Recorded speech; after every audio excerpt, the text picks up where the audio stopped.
Hi friends, మనం ఉదయం లేవగానే టీ తాగుతాం.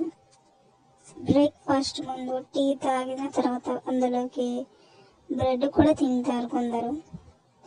అసలు ఆ బ్రెడ్ ఎలా తయారవుతుంది, అసలు ఎలా తయారు చేస్తారు, వాటికి కావలసినవి ఏంటి అనేది ఎవరికి తెలియదు.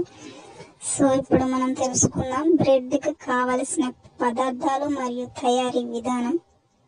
బ్రెడ్కు కావాల్సిన పదార్థాలు: గోధుమ పిండి, నీరు, ఈస్ట్, ఉప్పు మరియు చక్కెర. తయారీ విధానం: తీసుకున్న పదార్థాలన్నింటినీ కలిపి సుమారు 10-15 నిమిషాల పాటు బాగా పిసకాలి. మొదట పిసికిన పిండిని గంటన్నర సేపు పక్కన ఉంచాలి. ఈ సమయంలో పిండి పరిమాణం రెట్టింపు అవుతుంది. పిండిని మీకు నచ్చిన కావలసిన ఆకారంలో సిద్ధం చేసుకోవచ్చు. లైక్ స్క్వేర్ షేపు, రౌండ్, ఇలా. ఇచ్చిన ఆకారం పిండిని టీన్లో ఉంచి మరో 45 నిమిషాల పాటు ఉంచాలి. చివరగా ఓవెన్లో 35-40 నిమిషాల వరకు బేక్ చేయాలి.